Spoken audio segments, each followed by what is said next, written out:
Good evening. We are starting today Siman Tes Vav in Iggeres HaKodesh, page Kuf Chaf Aleph, which is opposite of page 240. And I think you know by now that whenever we start a new letter, it gets me excited. Something new. I feel hyped up. You're hyped up, Baruch Hashem? So, hyped up. Yeah, me too. We're both hyped up. Now, what's interesting about Siman Tes Vav in Iggeres HaKodesh is that apparently it's not a letter. So even though that it's included in Iggeres HaKodesh, which is the letters, but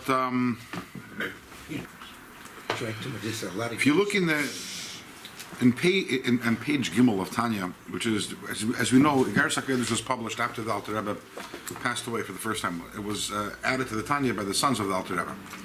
So in the preface, which the sons of the Alter Rebbe wrote, by the way, which is timely also, because this Shabbos is Tes Kislev, and then Sunday is Yud Kislev, which is, Tes Kislev is the birthday and the yahrzeit of the Mittler Rebbe, who was the son of the Alter Rebbe. He was born and passed away on the same day. And Yud Kislev is his Chag HaGeula, the day that he was released from prison.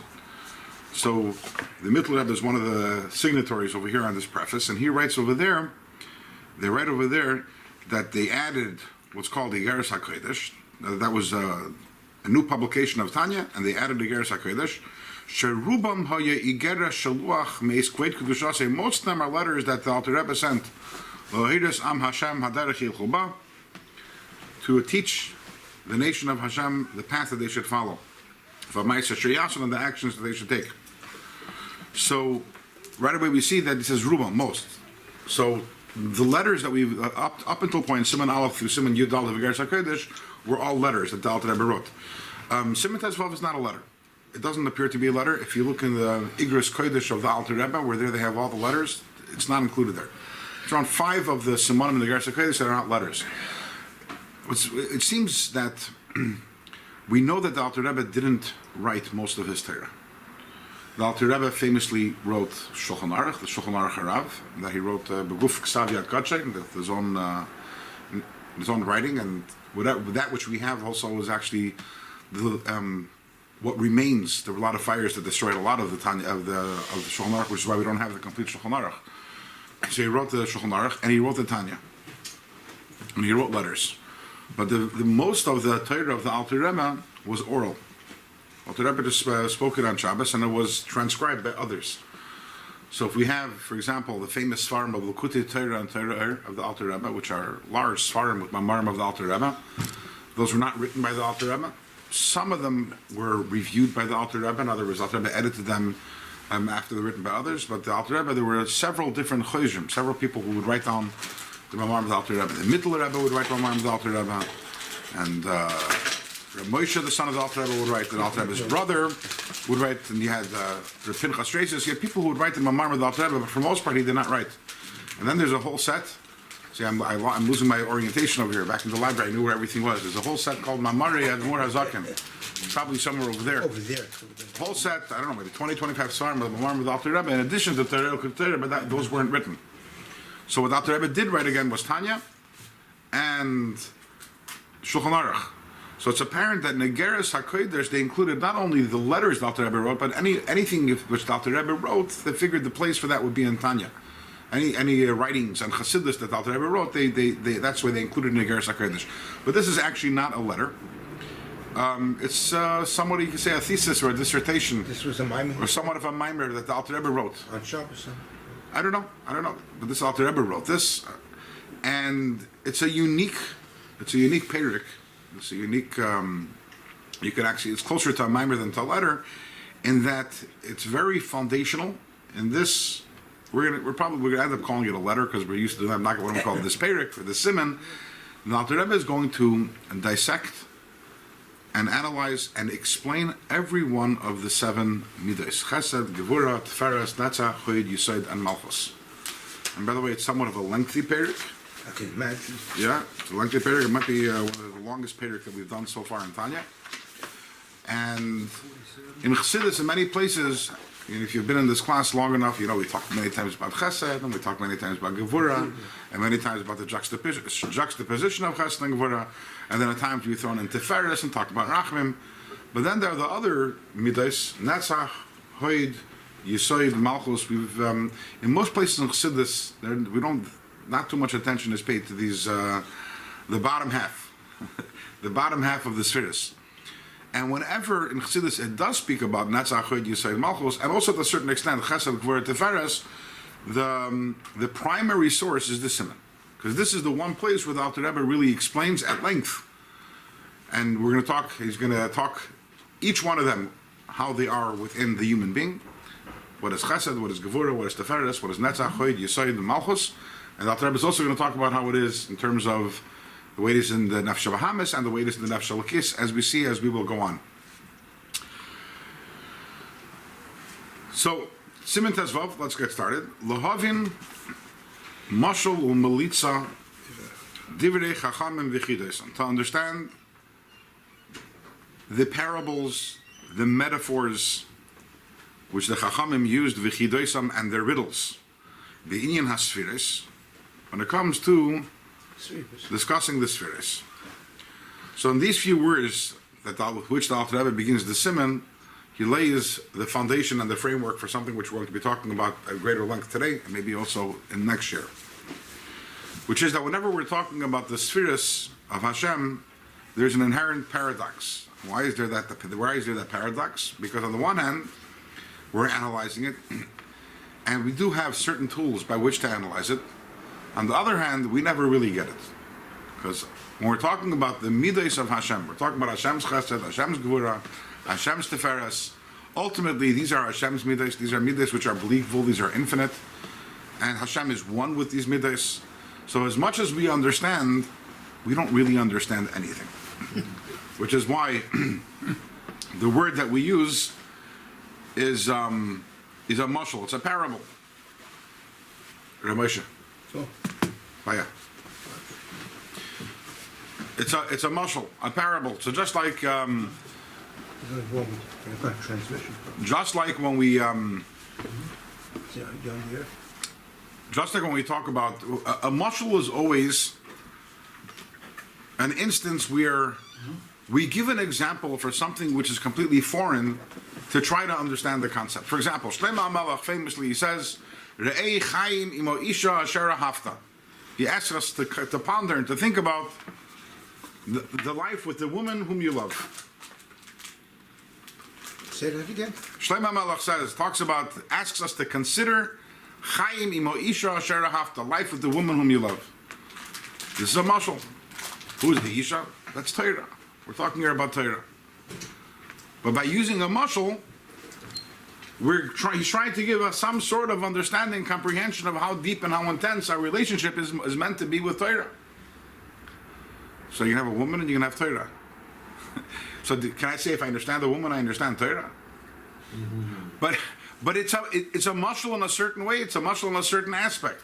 The same thing, everything that we're going to be talking about in terms of the spheres, the Alter Rebbe is saying, understand, it's a mashal. Understand the limits of what your comprehension is. Understand, it's a mashal, it's a melitza. A melitza means a euphemism or a metaphor. It's a chida, it's a riddle. The essential substance of the matter always will remain completely beyond us, but at the same time, we can and we must try to understand the little that we can understand, that's what we're going to try to understand as we continue learning in this Siman. Yeah. Most time Torah, Mashal is the water, Maim. So how come Shlomo HaMelech is a Isha and not Maim? That's a good question. And the answer is that every time the mashal that we bring for Torah represents a different aspect of Torah. It's not always Maim. Sometimes Torah is compared to Lechem, and sometimes it's compared to Yayin. And the whole Eishes Chayil, we know, according to many of the Mefarshim, is talking about Torah. Mudah Zeis Ba'aretz. It is known over here. See with the Shabbos table. It has many, Eishes Chayil has many different meanings. Yeah, but I mean, don't say that at the Shabbos table. Oh. Don't take it away from the Pashup Pshat either. Rashi always says never lift it away from the Pashup Pshat. It has its Pashup Pshat to your wife, but also everything that is after that. The problem is that Shir HaShirim, there is no Pashup Pshat. Well, what you're saying is true when it comes to Chamisha Chumshei Torah or the Mishnah. Yeah. But it's not Shir HaShirim. This is Mishlei. Yeah. It's just a Mishlei. And the whole point of Mishlei is that everything there is a mashal. So to say I need to understand the Pashup Pshat in it, when you're talking about Mishlei, is a little different than other areas of The Torah. trouble is the Chazal It's wanted to Mashpia. ban Shir because of his lifestyle. In other words, he had 1,000 women, and then people say, oh, and the Goyim Taka say that, the Apicrosim, the Goyim, he's talking about, he was a womanizer, and that's what he's talking about. Okay, so first And of all, that's why they wanted to ban it. Eishes Chayil is not in Shir Hashirim, as mentioned. No, Eishes no, Chayil is in Mishnah. no, I know And that. at the end of the day, I don't think that's why Chazal wanted to ban it. And even and at the end of the day, Shir Hashirim is called Kodesh. Rabbi Kiva says Kodesh Kodesh. Yeah, but we're going off on the side. Oh, okay. We're going off on the side. Talking afterwards. But Eishes Chayil definitely is talking also about the wife. And the reason why, we've talked about this in the past. Eishes Chayil is referring to the feminine. In every single level, and in every single realm where there's the masculine and the feminine. And therefore, if you look in the Mefarshim, Eishes Chayil is talking about a lot of things. It's talking about Shabbos, and it's talking about Torah, and it's talking about Klal Yisrael, and it's talking about Sari Yimenu, depending on which Mefarish you look at, and they're all true. Well, which one is it? It's all of them. Why? It's talking about the Isha, and every single level, whatever the Isha is. And in our world, it's talking about our Isha, about our wife. So it's true on every single level. But moving on. Mudah Zeis Ba'aretz, it is known. Mipi Kadesh Elin Nishmas Edem, that which is, we know from those who are the holy ones, Lekariv Ktsas Ala Seichel, to bring a little closer to our understanding, my diksiv, that which it says, the pasuk says in Eiv, Umibsari Echza Elika, which means that from my flesh I can perceive Hashem. Shakavanehi, what is the meaning of that pasuk? Lahavin Ktsas Elokusa Yizbarach, that we have the ability to understand a little bit of Hashem, Menefesh Amalubeshes Bebasar Adam, by examining ourselves, and most specifically by examining the relationship and the interplay between our neshama and our guf. Based on that which Chazal tell us, the Gemara in Masechtas Brachas, Al Pasuk, Barchi Nafshi v'Gemer. The Pasuk says Barchi Nafshi. So the Gemara says on that Barchi Nafshi. Why is it that my nefesh, my soul, can praise Hashem? Because by looking at our soul, we can understand a lot about Hashem. Ma HaKodesh Baruch Hu Chulu Af Neshama Chulu. The Gemara brings different comparisons between Hashem and the neshama. For example, there where the Gemara says that just like the neshama fills the entire body, Ma Neshama Mamala Haguf, there is no part of the body which is more or less alive than another, because the neshama is equally everywhere in the body. The same thing, HaKodesh Baruch Hu also Mamala Hashem fills up the entire world. Hashem is equally everywhere. So the point over here being that we could look at ourselves, at our neshama, and understand things about Hashem, because our relationship with Hashem, the relationship of Hashem with worlds, with creation, in many ways mirrors the relationship of our neshama with our guf.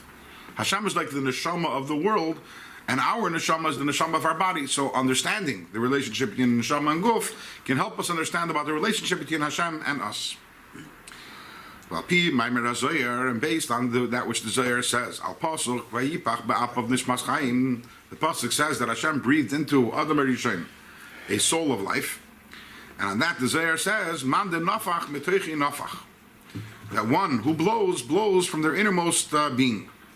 This is something that we've spoken about on many occasions. We spoke about it, we learned it in Lukuti Amarim, we spoke about it again, but we learned it in Iggeres HaTshuva, that, and the larger question that we're coming to address is, the underlying idea over here is that because we all emanate and we all come from Hashem, we could look at ourselves and have some sort of idea about Hashem. But in that case, why do we say Mibsari Echzalika? Why do we say that from my body, from my flesh, I can perceive Hashem? I could look at anything. I could look at a table and also understand Hashem. I could look at a tissue box and understand Hashem. Why ourselves? So here the Alter Rebbe is explaining there's a difference between the relationship of a human being and our neshama with Hashem, than the relationship of everything else. And that is that everything that Hashem created through His dibur. Ba'asara mamaris nivra ha'olam, the world was created with 10 utterances, and we know that Hashem said, Vayemer Elokim Yehi Oyer, Vayemer Elokim, Hashem said this, Hashem said that, and every single thing was created through dibur. On the other hand, when it comes to the neshama, it doesn't say that Hashem said, "Vayemer Hashem Yehi neshama," Blue. or Yehi, right? Vayipach, it says Vayipach ba'apa in nishmas chayim. That Hashem blew it into the nostril of Adam Rishon. Of himself. What's the difference? What's the difference? Why is it that everything was created b'dibur, with Hashem's words, and the neshama was Vayipach, was blown into us? So there's several layers of understanding. The first thing we understand, we know, is that when a person breathes, when a person blows, it's coming from a deeper place inside the person than when a person speaks. Yeah. The proof being that a person can talk for an hour straight and not get tired. I know that. I've done it many, many times. I know that when I talk for an hour straight, other people get tired, but I don't get tired. But try blowing balloons for an hour. Forget about it.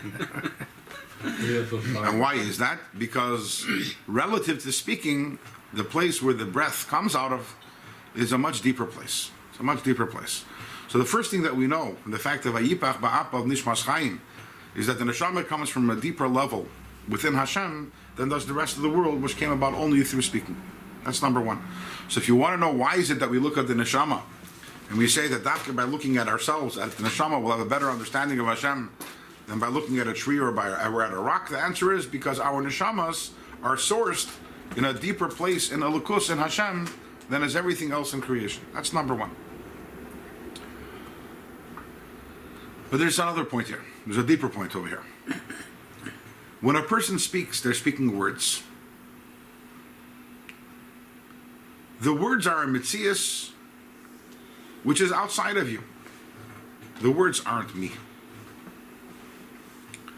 When I'm breathing, when I breathe out, the rest of the world was created with words. Words are something which separate from a person. They become a mitzias outside of the person. When a person breathes, what they're really doing is letting out a part of themselves. Exhaling is a part of your own life force is coming out with your breath. And this expresses another truth, which is the rest of the world was created by Hashem, but they're like words. Just like when a person speaks words, the words afterwards they separate, and the words are mitzias for themselves. They're a mitzias, a separate mitzias, a separate identity which is created by Hashem, and therefore you look at them, you're not necessarily going to see Hashem within them because there's something that was created by Hashem, like words that a person creates. A person spins together words and creates a sentence, a paragraph, a chapter. Whereas the neshama of a yid is like the breath, it comes straight from Hashem. It's expressing a part of Hashem. And that's why we are a chelik. The neshama is known as a chelik alika mimal mamish. The neshama is a piece of Hashem, even though everything comes from Hashem. But we don't say everything is a chelik alika mimal. We don't say that bottle of seltzer is a chelik alika mimal. That's the neshama, because everything comes from Hashem. The neshama is part of Hashem. Why? Because it was breathed into us from Hashem. It's part of Him that was breathed into us. Chelik alika. We're a part of Hashem. Just like, for example,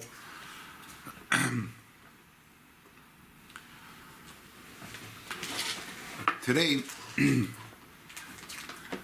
with our understanding of DNA, it actually becomes easier to understand this. And I'm not going to pretend to understand DNA.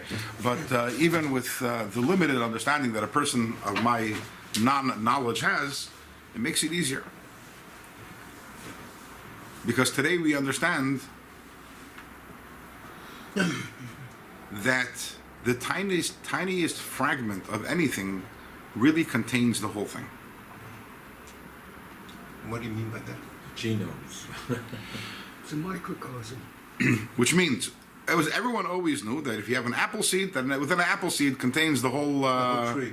the whole tree. But today we know that within a little snippet of the piece of the peel of the apple, you also have the whole genome, the whole DNA of the apple is all there. It's all there.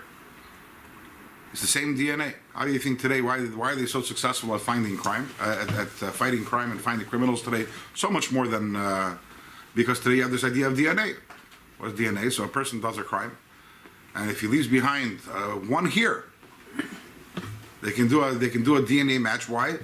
Because within that here is the DNA of the entire human being. If I can't, they let out people from jail after 20 years That's another because they story. found Right. he's innocent. That's so a double bracha. We put people in jail that are supposed to be in jail, and then we take out of jail people who are supposed to be out of jail. Correct. They spent 20 years, yeah. But you have this idea of understanding, and the truth is, interestingly, is, everything's in Torah. The Baal Shem Tov said, 300 years ago, the Baal Shem Tov said, Etzem kishata toifes b'miktsasa yata toifes b'kulay. Which means, if you have a part of the essence of something, even if you're toifes b'miktsasa, even if you only have a small part of it, So at the toifes b'kulay, you have the whole thing. And back then, when the Baal Shem Tov said it, so first of all, Baal Shem Tov was probably talking the way it is in the spiritual worlds, but at the end of the day, everything in the physical world, as we know, is a mirror of the spiritual worlds. So how did the Chassidim understand what the Baal Shem Tov said then? They probably thought he was talking in a metaphor, he's talking in spiritual matters. Today we understand that which the Baal Shem Tov said, Etzem, Kshat HaToifes b'miktsasa, Kshat HaToifes b'kulay, is quite literal. It's quite literal. That you have, as long as it's a part of the Etzem, it's part of it, it's the whole thing. It contains within it the whole thing.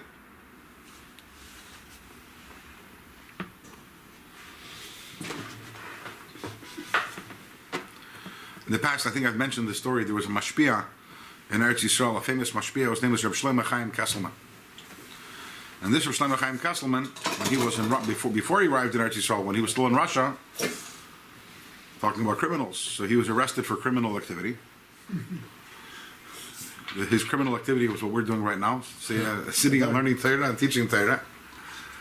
He's actually he was a Mashpia in a yeshiva. And his punishment was that he was sent off in exile to a different city. And he was not allowed to leave that city, I don't know, 2 years or 3 years, whatever it may be. And he was not, in other words, he wasn't allowed to see his family. His family wasn't allowed to visit him. He wasn't allowed to visit them. I'm assuming they sent him off to the city also where there weren't many Yidden around. So it was, that was considered a punishment, being sent away from home. And when he left home, when he was forced to leave home, I don't recall whether his wife was pregnant at that time or she had already given birth, but the bottom line is he had little twin sons. And he couldn't go to the bris. I don't know about the bris. I don't remember about the bris. I guess that depends on the time frame. I'm not remembering whether he was sent away shortly after they were born or it was before they were born. I don't recall that. But there was, but he missed their Upshine. That he did miss. He missed their Upshine. And his wife was constantly sending him letters, obviously with updates on how the Kinderlach are doing. The two children, by the way, went on. They left Russia and they became, they raised families in Kfar Chabad, and one of them was a big Mashpia. But, and she would send the pictures also. Pictures of the kids. Yes, they had pictures back then. It's the 30s, there were pictures then. Oh, in the 1930s. Yeah. They even had it in the 1830s. Photograph was developed only 20 years after the only gone passed away. Okay. Right? In the beginning. Missed them by 20 years. Yeah, but Okay. some people join. We don't know if it's right. Back upon him, so the wife would send letters, even pictures, and then after the upshine of the children, she sent, and with one of the letters, she sent some of the hearers from the kid. kid. And later on, by Fabregas, he would talk about, he was saying, I definitely enjoyed receiving the letters with the reports and the pictures, seeing the actual children, but there was something entirely different There. when I was able to touch the hair. Because that's the etzem, that's the essence. And as we see now, the whole child is in there. That's the essence. That's a good mashal. So that's, and when we understand that the neshama of the Yid, that's the idea of a yipach ba'apav nishmas chayim, and that we come from the breath, we come from inside. Unlike all of creation, which is created by Hashem, the neshama is part of Hashem. It's part of the etzem. It's part of the essence of Hashem, and therefore etzem shatatefes b'miktsasei, atatefes b'kulei. So really, the entirety of it all is in there. It's in the neshama, which is why we're called the chelik alika, mimal mamish. And that's something to remember also when we're talking about a yid. That a yid is a chelik alika mimal mamish. It doesn't make a difference what he looks like. It doesn't. Maybe he looks like a piece of hair, but he's a chelik alika. Chelik alika. You have a beautiful picture on the one side. You have a piece of hair on the other side. It's like the difference between a Talmud and a son. Talmud and a child. You can have a Talmud. A Talmud is a reflection of the teacher, a good Talmud, and he follows all the teachings and he has reverence and respect and everything. And then there's a son who's a no-goodnik, who doesn't like his father, doesn't speak to his father, not interested in his father, acts in ways completely opposite of the way the father wants and teaches. And yet, this is a son, this is part of the father. And this is not. And this is a student. This is a student. A Yid is a son. That's the idea of part of the DNA. And all this, the Alter Rebbe is giving us in order to understand why and how it is that we are able to look at ourselves and have some sort of understanding in Hashem. After all, that seems to be very presumptuous. We know that ein leguf, ve'ein le'tmuna. Why would a person think that you can look at yourself and analyze oneself and thereby have any understanding whatsoever in Hashem? How presumptuous is that? How arrogant is that? So the Alter Rebbe over here is explaining why it is. Why is it that we say that mebsari ech zalika? Why do we say that we can look at ourselves and have some sort of understanding of Hashem? And the reason is, again, because because we are a chelik alika bimal mamish. Okay. And now, just to make Reuven a little happy, we're going to have a few lines of Kabbalah which no one is going to understand. Kabbalah. Yeah, I know you love that, right? And then we'll move on. We open it Va'afilu nefesh da'asiyah. Va'afilu is the last word on the line. Nefesh. But before we do these lines inside, let me give you a little of Reb Moshe. Let me give you a little of Akdama. Okay. Say that? Just letting you know. Let's give a little of a preface. And that is also something that we've talked about in the past. You know, we're sitting here, we're learning together for 5 years. Most of the topics we've touched upon already in the past. That there are different levels in the Shamans. Different levels in the Shamans. There are higher neshamas, there are lower neshamas. Something which the Alter Rebbe really introduces us to already in the beginning of Perek Beis and Tanya. In fact, our generation, we are known as Iggeres the Mashiach. A simple reason why we're called Iggeres the Mashiach is because we already hear the footsteps of Mashiach. We already hear the sound of the heels of Mashiach as he's hitting the pavement as he's running towards us. But there's another understanding. Iggeres the Mashiach, we're called that because our neshamas are on the level of Akev. Our neshamas are on the level of the heels. You know, there's this idea of Yeridas Haderes. That it used to be that the neshamas in previous generations had higher neshamas, we have lower neshamas. That's in general as we take a stroll down history. So in general, the neshamas are on a curve, heading downwards. And that's one of the areas in which we see things exactly the opposite of the way it is in the rest of the world. The rest of the world thinks that today we are the most advanced, enlightened, and smartest, and wisest generation ever. And therefore anything that someone said in the 1200s was obviously wrong. And obviously it's just a matter of me figuring out how and why it was wrong because they were so primitive.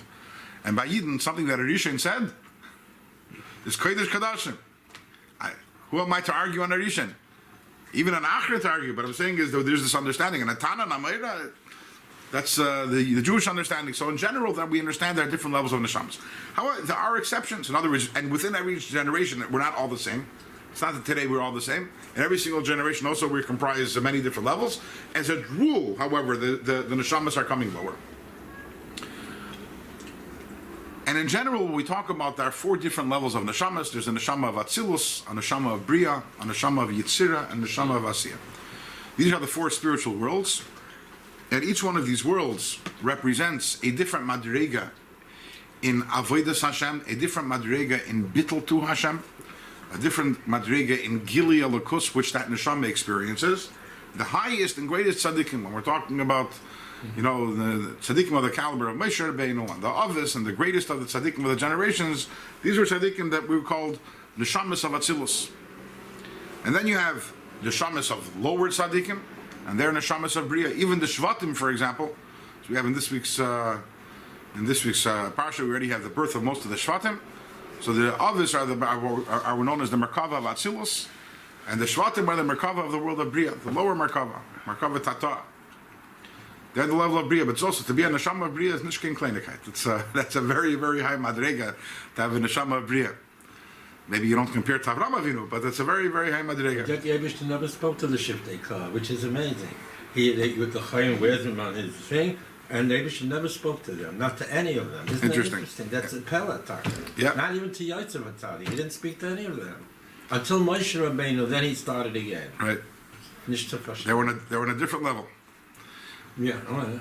Then you have the Shamas of Yitzira, and then you have the Shamas of Asiya, and it's not shot that there are really 4 levels of the Shamas. These are 4 worlds. Within every world, within the Shamas of Atzilus, within the Shamas of Bria, within the Shamas of Yitzira, within the Shamas of Asiya, there are many, many different levels.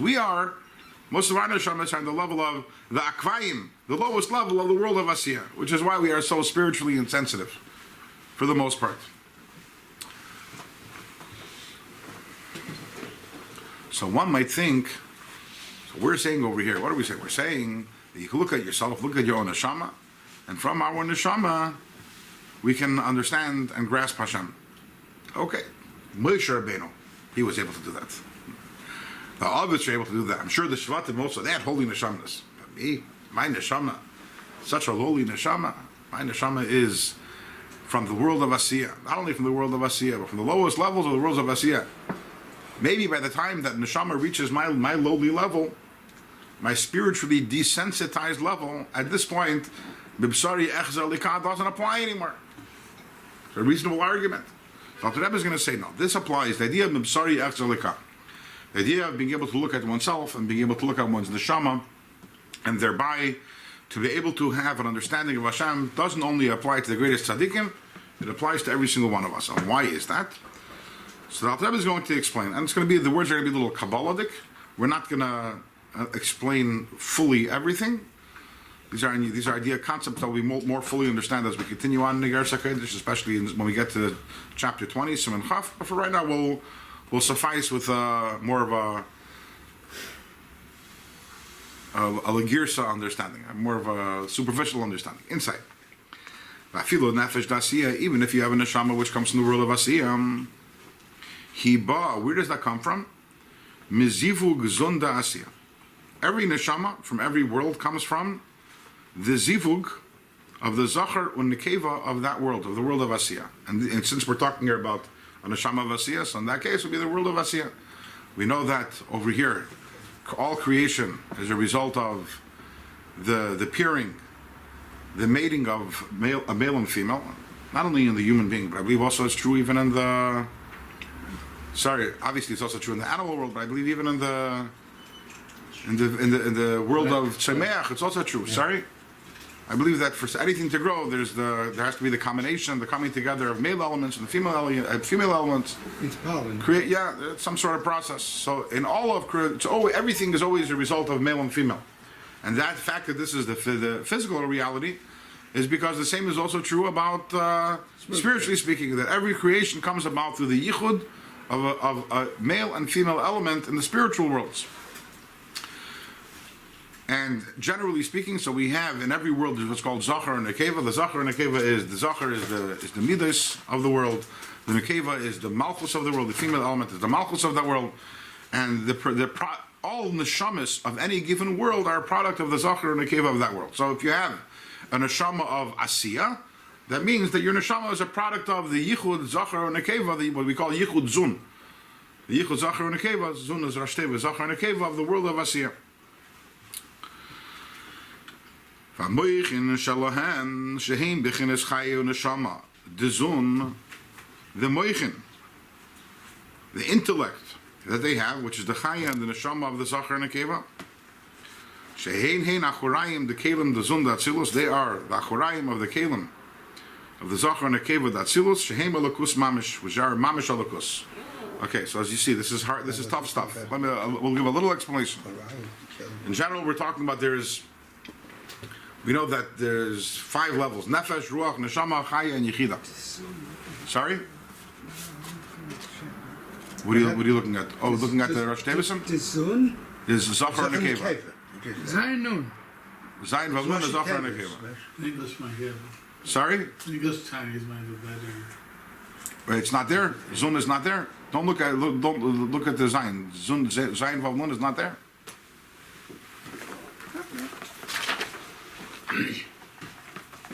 Yeah, it's there. Okay. Here actually has it Zav and Nukva. Zeir Anpin is the Zachar. I mean, it's the same idea. Same idea. There's Nefesh, Ruach, Neshama, Chaya, and Yechida. Nefesh in general is the physical, it is the part of the Neshama which animates and gives life and function to physical motor function, physical, all that is physical. Ruach is emotions. Neshama is intellect. Chaya is the subconscious, with that which is higher than intellect. And Yechida is the essence Essence of what? of the neshama. So you have the essence of the neshama. The subconscious powers of the neshama is Chaya. Because the essence is Yechida again. The subconscious power of the neshama is Chaya. The intellectual faculties of the neshama are operated by or run by neshama. Emotions come from ruach, and physical function comes from nefesh. Which is why, for example, after a person passes away, so in Kabbalah it talks about that in the kever, what remains behind in the kever is the nefesh. The ruach and the neshama go up to Gan Eden. I wonder, why do we go to a kever? What's the point of going to a kever? The kever actually serves as some sort of portal. We're going to talk about this more at length when we get to chapter 27 of the Iggeres HaKodesh. The Alter Rebbe talks about this at length over there. We go to the kever because the nefesh remains in the kever. Why does the nefesh remain in the kever? Because the nefesh is the part of the neshama which is connected to the physical. Ruach is emotions. Again, neshama is the seichel, the intellect. The chaya is the subconscious. These are all spiritual. The part of the neshama which is connected to and animates the physical function of human being is nefesh. That's what remains in the kever. So therefore we go to the kever, the significance to the kever, and because the nefesh ultimately is connected to all the other higher parts of the body, of the neshama. So therefore when we address the nefesh, we're addressing in a way all the different aspects of the neshama. So, if you want to superimpose this on the chart of what we call spheres, so nefesh is malchus, because malchus is the physical. The bottom part. Right. Ruach is the midas, which is the 6 midas. And then you have chaya is bina, because bina is seichel. And, I'm sorry, neshama is chaya.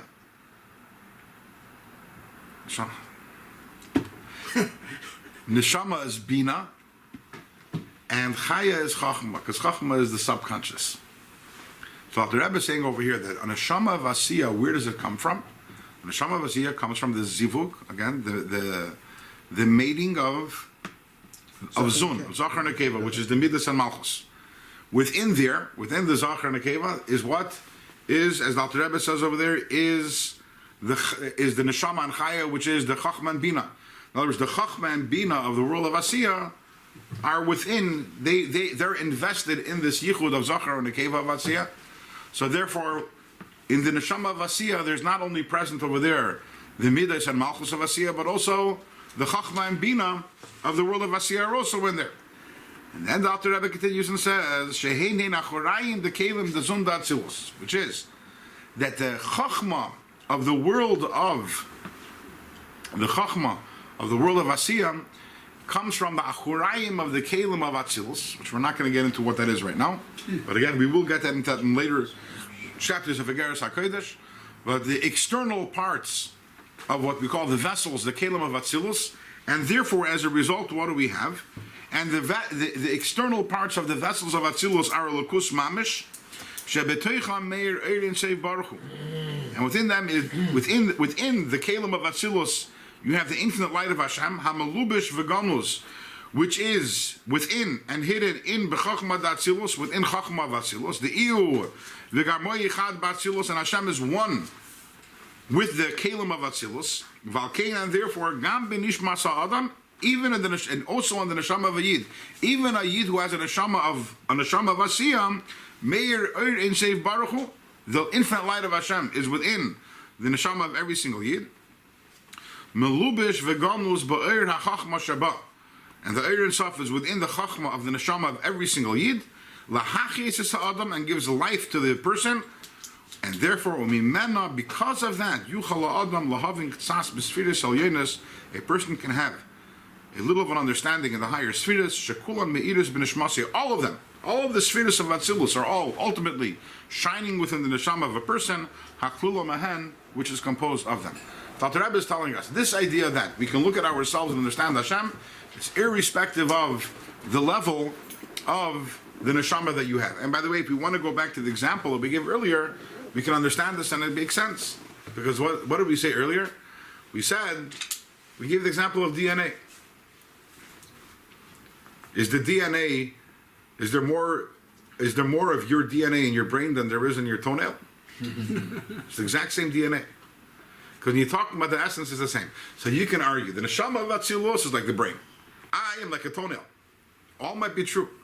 But in terms of the fact that within each one of us, the essence of us is the Eir Ein Sof, the essence is the light of the Eir Ein Sof, that is true by every single Yid, regardless of his or her status, of their level, whether they're brain, whether they're a toenail. Again, brain and toenails are expression of the level of spiritual sensitivity that they may have. But if we're talking not about the spiritual sensitivity, but we're talking about the essence of what they are, their substance. A Yid's neshama is elokus, a Yid's neshama is godliness. And therefore every single Yid has the ability to look at their neshama and be able to perceive Hashem. And therefore this is what Alter Rebbe is saying as a hakdama. As hakdama to this simon, which as we said, what is the simon going to be about?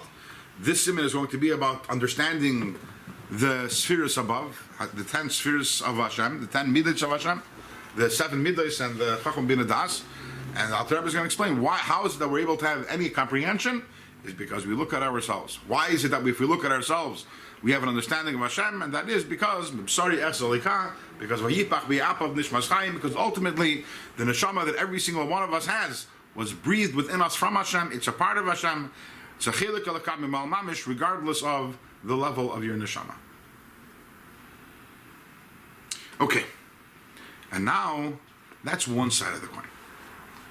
One side of the coin is that we all, and every single one of us is a chelik elokam mimal.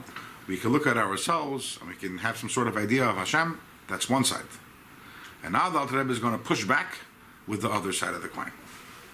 Because everyone here might be leaving class and they're all excited. Yeah, me, Hashem, same thing. Right? Chelek Elikah, right?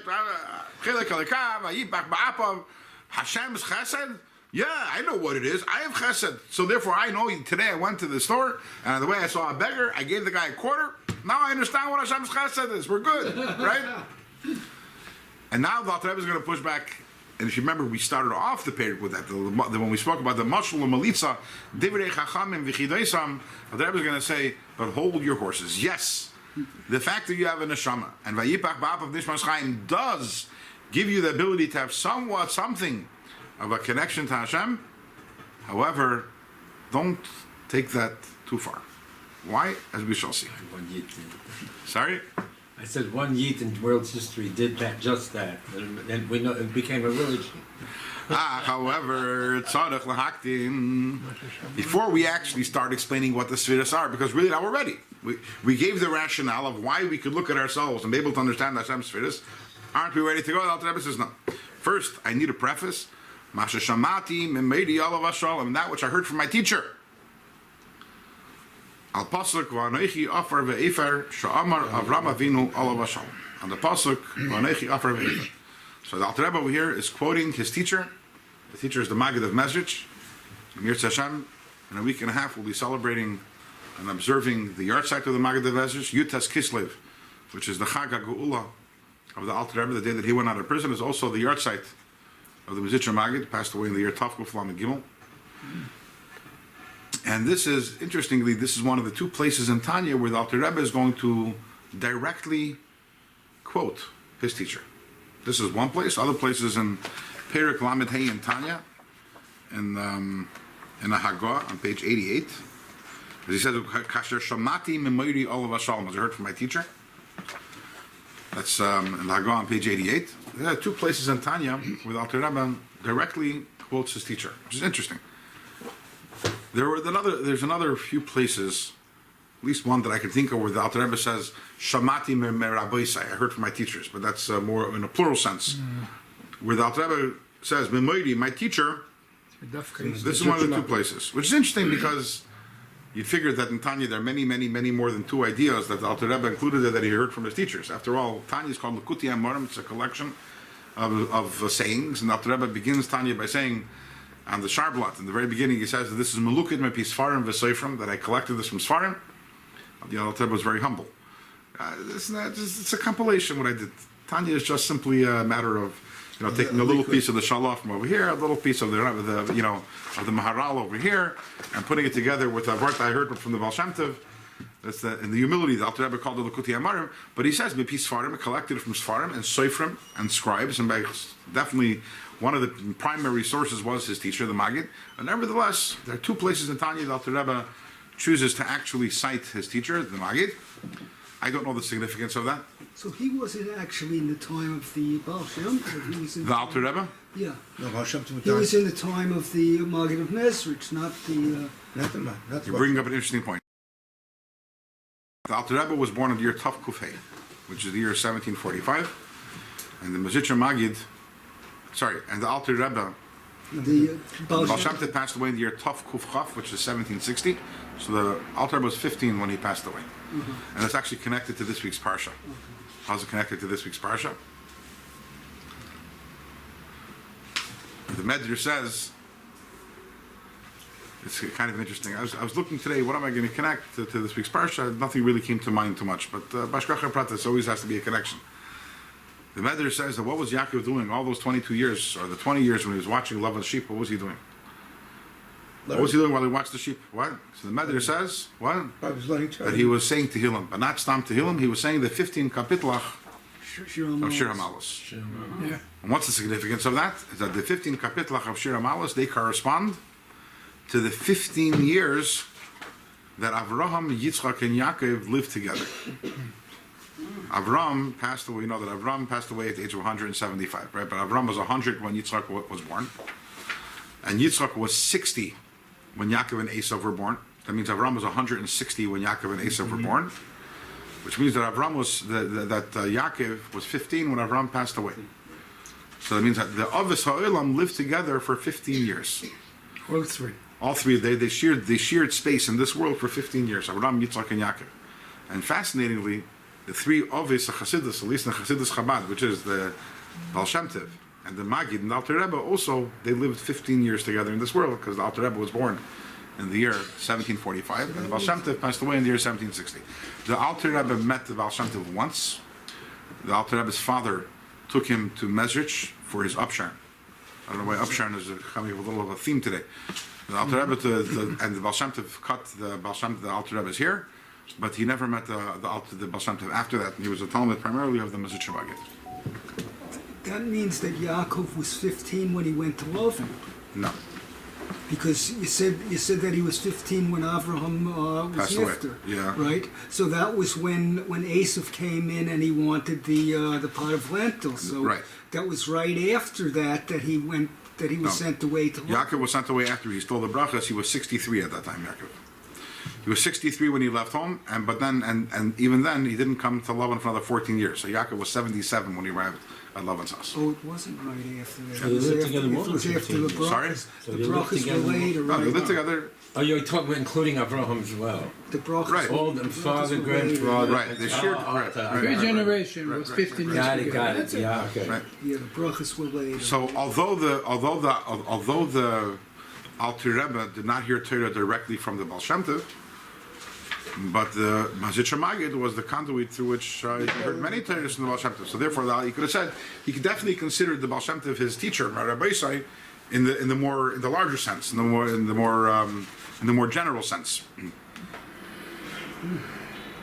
It's past. But again, why is it that the Alter Rebbe chooses Nafke in these two? Chapter to put. Of all the things that he heard of the Maggid, and I'm sure many of them appear in Tanya in different forms. Why Dafke these two are identified with the Maggid by name? I don't know. That's I'm sure there's significance that exactly what it is. I'm not sure. So the Magid had this has a Torah on the pasuk Vanechi Offer Ve'efer. Now the pasuk Vanechi Offer Ve'efer, Avraham Avinu says that I am And dust and ash. but dust and ashes, right? And when this was said in a context, right? The context was very interesting context because I am but dust and ashes is a very self-deprecating statement. It expresses extreme humility. But when does someone say I'm dust and ashes? Like you're gonna tell me to do something for you, and I'll say, yeah, sure, I'm dust and ashes. Whatever you say, whatever you want. Who am I? What am I? Me, ani, imani, right? But if you look at the context, well.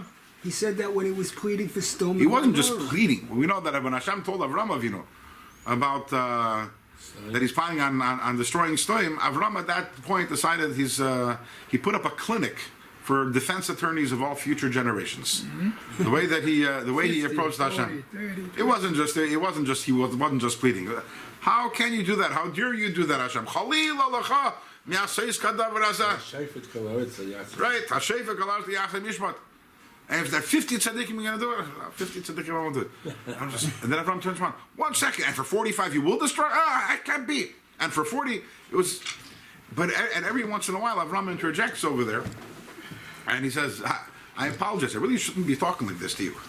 And in one of those places, he says, "Va'anoichi offer ve'efer, I'm but dust and ashes." So it's a very interesting, in general, a very interesting conversation. The juxtaposition of "Va'anoichi offer ve'efer," which is an ultimate statement of humility, with the context over there, which is Avram is acting seemingly in a quite unhumble fashion, and we're going to have to talk about that and resolve that. Is very interesting in and of itself. However, we have over here Avram Avinu. He's saying, "Va'anoichi offer ve'efer, I am dust and ashes." Dust and ashes. Well, dust isn't worth too much, right? Go to the store, you want to buy some dust, probably not going to cost you too much. Ashes definitely aren't too valuable. What I was saying, it was his way of saying that I'm not very valuable.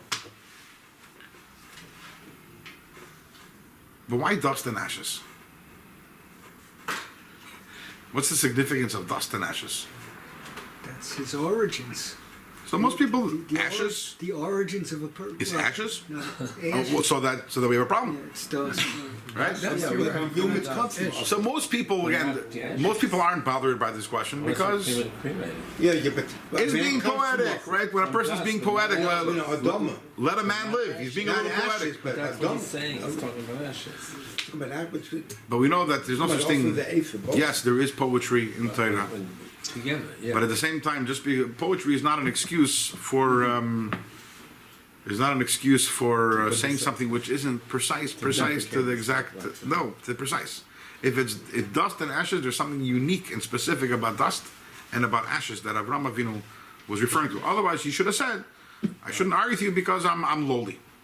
Dust and ashes is b'diuk dust and ashes, and the Magi has a whole explanation explaining what it is that Avram was. What is the deep significance of Avram saying dust and ashes? And once we understand that, we'll have a really understanding of why everything we said earlier about us being able to look at ourselves and seeing Hashem, why we have to qualify that in a very, very strong way. And we'll do this, Mr. Hashem, in the coming week. Okay, we have to continue.